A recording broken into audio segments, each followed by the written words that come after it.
कमरा नंबर 307। ये कहानी आज से 3 साल पहले की है, जब मैं अपनी पत्नी सविता के साथ एक ट्रिप पर गया था।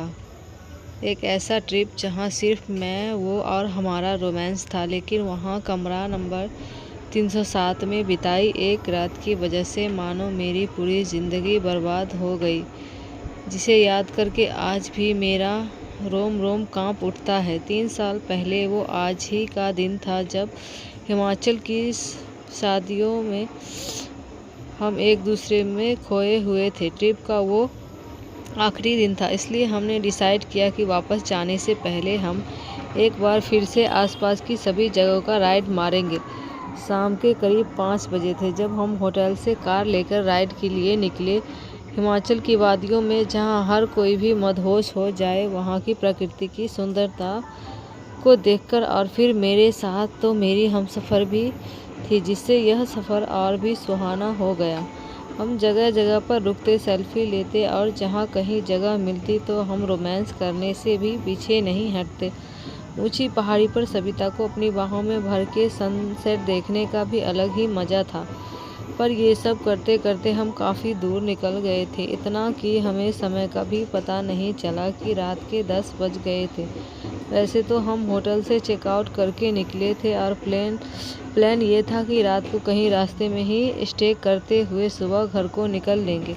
पर अब हमारा प्लान यह बना हुआ कि हम नाइट ड्राइव करते हुए घर निकलेंगे। एक छोटे से ढाबे पर हम डिनर के लिए रुक, थोड़ा रेस्ट लेने के बाद हम वापस वहाँ से निकलने लगे। मैं बोल ही रहा था कि हम इस शॉर्टकट से निकल लेते हैं, इतने में ढाबे वाले आदमी ने कहा, आदमी ना साहब, यूँ आधी रात को यूँ रास्ता ना लीजिए। बहुत किस्से सुने हैं मैंने, जब भी कोई नया जोड़ा उस रास्ते से गुजरता है तो वो उसकी जान ले लेती है। कहते हैं तो ये भी कि उन्हें किसी खास जोड़े की तलाश है, जिससे उन्हें नया शरीर मिल सके। जब तक उन्हें वो खास जोड़ा ना मिल जाए तो उनकी कब्र खोदती रहेगी। मैंने उस ढाबे वाले की कहानी सुनी तो ज़ोर से हंस पड़ा और जाके गाड़ी में हंसे ही जा रहा था। तभी सविता ने मुझसे कहा, तुम्हें उसकी बातों पर हंसना नहीं चाहिए, क्या पता वो सच बोल रहा हो। मैंने गाड़ी स्टार्ट करते हुए हाथ को चूमा और कहा, विनोद, मैं जाने मन ऐसा कुछ नहीं है। गांव के लोग कहानी बनाने में एक्सपर्ट होते हैं, तुम ध्यान मत दो। हम अब तुम्हारा हमसफ़र तो तुम्हारे सामने ही है ना, बचा सकता है। सविता ने मुस्कुराते हुए अपने हाथ के पीठ लगी। सविता, इस हमसफ़र से तो मैं बचना भी नहीं चाहती। मैंने गियर बदला और गाड़ी को शॉर्टकट की तरफ मोड़ दिया, जिसके बाद रोमांटिक म्यूज़िक के साथ हमारा सफ़र अपनी मंजिल की ओर बढ़ने लगा। रात के करीब 1 बजे रहे थे, और पहाड़ी के उस आड़ी तिरछी सड़क पर भी मेरी नज़र कभी सामने सड़क पर होती तो कभी सविता की आंखों में। एक हाथ स्टीयरिंग के साथ सविता के हाथ में, दोनों इस रोमांटिक सफ़र का मज़ा ले रहे थे। थोड़ी देर बाद कटीले रास्ते से हाईवे की तरफ बढ़ गई थी। रास्ता बिल्कुल सीधा था, इसलिए मैं सड़क से ध्यान हटाकर सविता के हाथ को चूमने लगा। सविता ने मुझसे कहा, सविता, फ़िलहाल तुम गाड़ी चलाने पे कॉन्सेंट्रेट करो। मैंने रोमांटिक अंदाज में जवाब दिया, मैं अब तुम अपने हमसफ़र को रोक रही हूँ। मैं उसकी आंखों में देखकर कह ही रहा था कि देखते हुए चिल्लाई, सविता, विनोद संभाल के, बच्ची है। उसने पहले हमारी टक्कर एक बच्ची है और उसके पीछे आती औरत से हो गई। गाड़ी के नीचे एक बड़ा सा पत्थर आ गया, जिससे गाड़ी अचानक से रुक गई। अभी हमारी किस्मत अच्छी थी जो हम बच गए, नहीं तो हमारी गाड़ी पलट भी सकती थी। गाड़ी के रुकते ही सविता ने खुद को संभाला और बाहर उन्हें देखने चली गई जो हमारी गाड़ी से टकराए थे। उसके पीछे मैं भी भागा बाहर गया। बाहर दूर दूर तक हमें कुछ दिखाई नहीं दिया। सड़क बिल्कुल साफ, जैसे कुछ हुआ ही ना हो। मुझे ये समझ नहीं आ रहा था कि हमारी गाड़ी से टक्कर हुई तो किसकी। मुझे तो यही लगा था कि ये मेरा वहम था, किसी की टक्कर मेरी गाड़ी से हुई, या फिर ऐसा हुआ कि कोई परिंदा टकरा गया। पर मेरी पत्नी सविता ये मानने को तैयार नहीं थी। वो पता नहीं किस बच्ची और औरत की बात कर रही थी। मैंने कैसे भी उसे समझाया और वापस गाड़ी में बिठाया, पर जैसे ही मैंने गाड़ी स्टार्ट की, बोनट में से धुआं निकलने लगा।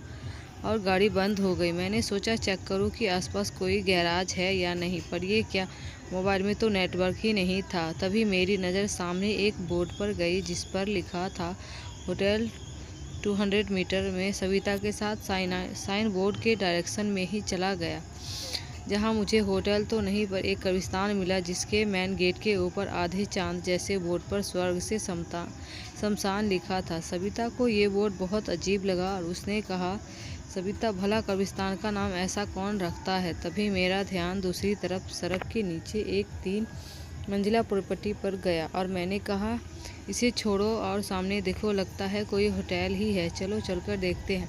सड़क पार करके जैसे ही हम होटल के करीब पहुंचे तो हमने पाया होटल का नाम स्वर्ग है। सविता के मन में होटल का नाम खटक गया, क्योंकि सामने कब्रिस्तान के नाम स्वर्ग से शमशान था। तो वो कुछ बोलती इससे पहले मैंने उत्तर दिया, मैं कुछ नहीं, मत सोचो, तुम थक चुकी हो, चलो अंदर चलते हैं। अंदर आ जाते ही ऐसा लगा जैसे हम किसी पुरानी हवेली में आ गए।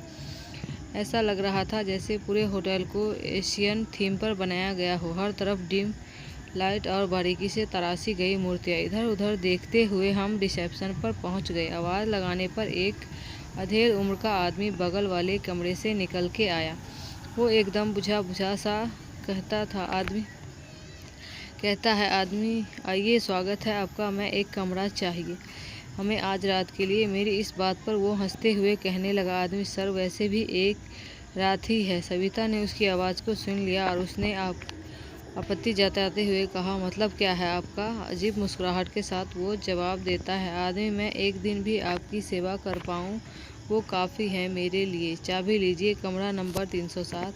चाबी देते हुए वो वापस अपने कमरे में जाने लगा। सविता उससे पूछती है कि यहाँ सिर्फ हम हैं या कोई और भी है? आदमी, कमरा नंबर 307 की आखिरी है, अब यहाँ कोई नहीं आएगा। वो आदमी अपने कमरे में चला गया। इधर मैं भी सविता के साथ लिफ्ट की तरफ बढ़ गया, लेकिन उस पर नो सर्विस का बोर्ड लगा था, इसलिए हमें सीढ़ी से ऊपर जाना पड़ा। ग्राउंड फ्लोर से हम 3rd फ्लोर पर पहुंच गए, लेकिन इस पूरे होटल में हमें कोई नहीं दिखा। हर तरफ बस सन्नाटा ही सन्नाटा पसरा था, जैसे कि इस वीरान होटल में हमारे सिवा और कोई है ही नहीं। मैं रूम के खोल के अंदर चला गया, लेकिन सविता अभी देहरी पे खड़ी अगल बगल की तरफ के कमरों में को देख रही थी, ताकि उसे कोई और दिख जाए। पता नहीं उसके दिमाग में क्या चल रहा था। हो ना हो उस ढाबे वाले की बात उसके दिमाग में खनक गई थी, इसलिए मैंने उसे आवाज़ लगाकर अंदर बुला लिया। फिर हम दोनों फ्रेश होकर बेड पर आ गए। सविता मुझे अभी परेशान लग रही थी। उसके बालों को मैंने पीछे करते हुए पूछा, मैं क्या हुआ, इतनी परेशान की हो? उसने मेरे सीने पर सिर रखते हुए कहा, सविता, पता नहीं क्यों, पर मुझे अब सब अजीब अजीब सा लग रहा है। मैंने उसे अपने आगोश में ले लिया और बड़े ही प्यार से कहा, मैं कुछ नहीं हुआ, सब ठीक है, तुम्हें थोड़ा आराम कर लेना चाहिए, चलो आंखें बंद करो अपनी। सविता ने अपनी आंखें बंद कर ली। फिर मैंने भी अपनी आंखों को बंद कर लिया और अपना हाथ उसके सिर पर सहलाने लगा। ऐसा करते करते मैं खुद कब सो गया ये मुझे भी पता ही नहीं चला। उस वक्त घड़ी में करीब 2:30 बज रहे थे। सविता के सपने में सविता की आंखों में अभी भी नींद गायब थी। वो एक नज़र घूमते हुए पंखे को देखे जा रही थी। उसके मन में बेचैनी थी, इसलिए उठकर बालकनी में चली गई, जहाँ ठंडी हवाओं का झोंका चल रहा था। अचानक से उसकी नज़र गेट से भाग के आ रही एक बच्ची पर पड़ी, जिसके पीछे वो औरत भी थी। सविता को ये विश्वास हो गया कि दोनों वही है जिसकी टक्कर गाड़ी से हुई थी।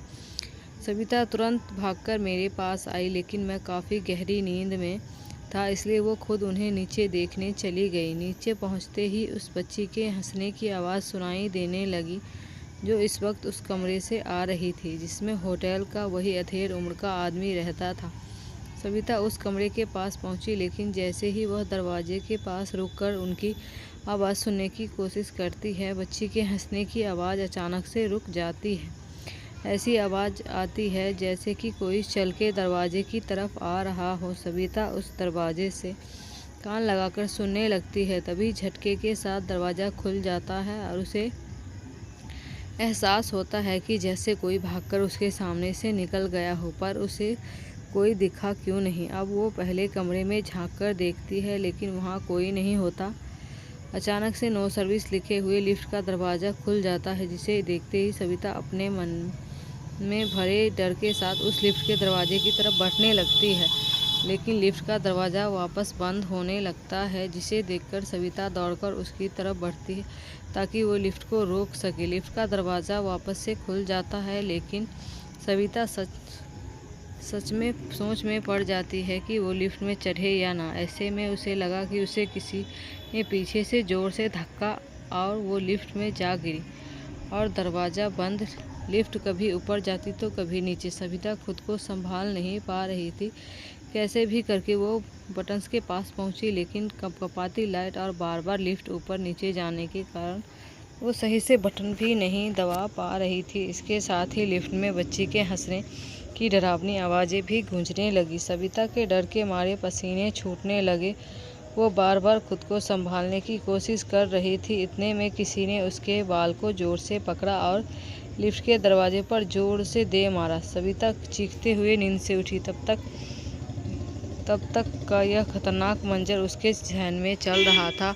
सविता की चीख से मेरी नींद भी टूट गई। फिर क्या हुआ, यह पूछने पर उसने सपने की पूरी बात बताई, जिसे सुनकर मैंने उससे कहा, मैं ऐसे वक्त में तुम्हें ज़्यादा स्ट्रेस नहीं देना चाहता, क्योंकि तुम्हारे अंदर भी कोई है, उसका भी ख्याल तुम्हें ही रखना है। अभी सो जाओ, तुम ठीक है। एक प्यारी सी मुस्कान के साथ सविता मेरे सीने पर सिर रखकर सो गई।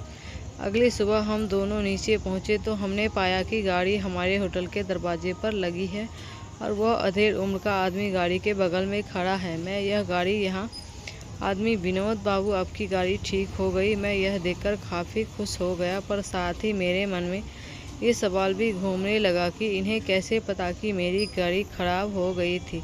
मैं कुछ पूछता इससे पहले सविता ने मुझसे कहा, चलो मुझे बस अब जल्दी से घर जाना है। मैंने गाड़ी स्टार्ट की और स्लोली आगे बढ़ने लगा। आदमी हाथ हिलाते हुए हमें अलविदा कहने लगा, पर हमने पीछे मुड़कर देखा ही नहीं। फिर भी वो आदमी हमें अलविदा किए जा रहा था। वो हमें नहीं बल्कि गाड़ी के पीछे की सीट पर बैठी उस माँ बेटी को अलविदा कर रहा था। यह दोनों हमारे साथ क्यों जा रहे थे? कहीं वो खास जोड़ा हम ही तो नहीं जिसकी उन्हें तलाश थी? जानने के लिए कमरा नंबर 307 के अगले भाग को ज़रूर पढ़ें।